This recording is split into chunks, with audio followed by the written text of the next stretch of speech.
plus optimistes espèrent une croissance 2013 légèrement inférieure à 1%. Les pessimistes voient le PIB chuter de 0,5% en 2013 et une récession qui se prolongerait en 2014. Il n'y aurait en sorte pas d'autre alternative que d'aller mal ou très mal en 2013. En apparence seulement, car derrière les moyennes se cachent des profils très dissemblables. 1% de croissance signifie que la croissance reprend dès aujourd'hui sur un rythme de 2% lent. Moins 0,5% suppose que l'économie s'enfonce inexorablement tout au long de 2013 et aborde 2014 sans le moindre élan. Cet écart n'est pas indifférent car une récession qui se prolonge dégrade à long terme les moteurs de la croissance. Ainsi, lors du précédent épisode de croissance molle qui a suivi la récession de 1992-1993, la France et l'Europe ont aussi dévissé technologiquement. Ne nous voilons pas la face, l'hypothèse haute comporte une probabilité faible dans une économie qui détruit des emplois au rythme de dizaines de milliers chaque mois. Par contre, ce qui pourrait surprendre plus d'un observateur, c'est l'ampleur et la vigueur du mouvement de reprise lorsqu'il s'enclenchera.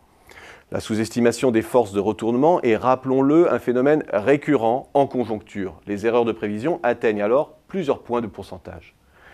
Quels seraient les moteurs d'une reprise si elle devait se dessiner avec plus de vigueur et plus de rapidité qu'attendu? D'abord, le contexte international.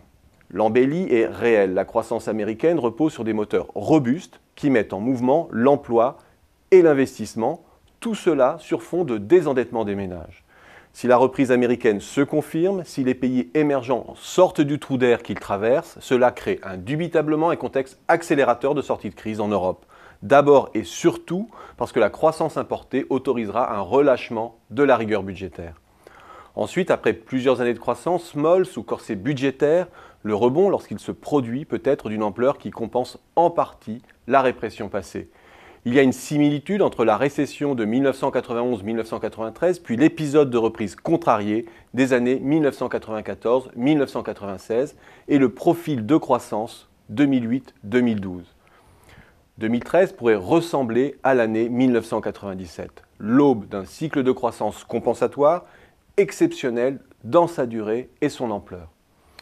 Enfin, il y a ce contexte de taux d'intérêt exceptionnel. Des taux réels nuls ou quasi nuls, cela veut dire que, contrairement aux années 90, il y a beaucoup moins de capital détruit dans la crise.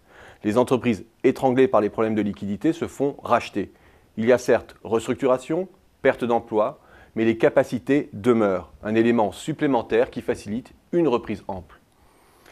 En définitive, espérer une reprise en 2013 et surtout la clôture de l'épisode de crise majeure enclenché en 2008 pourrait être bien plus qu'un candide espoir et de simples vœux pieux.